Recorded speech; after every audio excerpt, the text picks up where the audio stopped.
which of the following cases it is alleged that the verdict of the Supreme Court of India diluted the stringent powers of the Scheduled Castes and Scheduled Tribes Prevention of Atrocities Act 1989?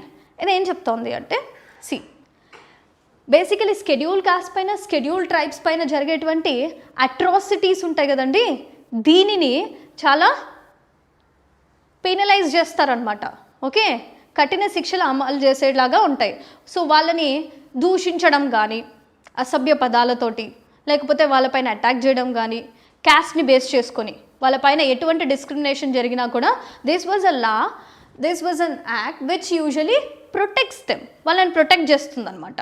కానీ ఇక్కడ జరిగిన ఒక విషయం ఏంటి అంటే, in which of the following cases it is alleged that the verdict of the supreme court of India diluted the stringent provisions. దీంట్లో ఉన్నటువంటి కఠినమైన లాస్ ఏవైతే ఉంటాయో, అంటే ఎవరైతే వీళ్ళని దూషించడమో లేకపోతే ఇంకేదన్నా అట్రాసిటీస్ కమిట్ చేస్తే వాళ్ళ పైన వేసేటువంటి శిక్షల్ని డైల్యూట్ చేసింది, తగ్గించిందనమాట.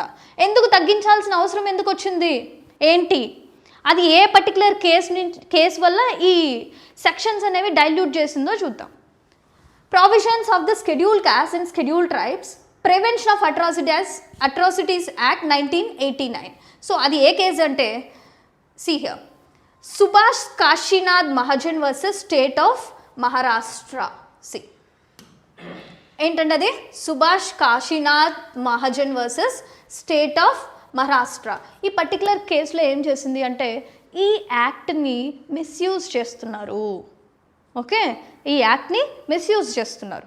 సో మిస్యూజ్ చేస్తున్నారు కాబట్టి దీంట్లో ఉన్న కొన్ని ప్రావిజన్స్ని నేను డైల్యూట్ చేస్తున్నా. దీన్ని ఏ విధంగా పడితే వాళ్ళకి సంబంధించినటువంటి సిచ్యువేషనల్ అడ్వాంటేజ్ తీసుకుంటున్నారు. దానిలో లేకపోయినా కూడా ఎవరైతే ఈ క్రైమ్స్కి పాల్గొనకపోయినా కానీ దీన్ని మిస్యూజ్ చేసి వాడుకుంటున్నారు అని చెప్పేసి ఈ పర్టికులర్ కేసులో ఉన్నటువంటి ఎవరైతే పినలైజ్ అయ్యాడో ఆ పర్సన్కి ఫేవరబుల్గా కోర్టు మాట్లాడింది అనమాట. Okay, so this is about that case.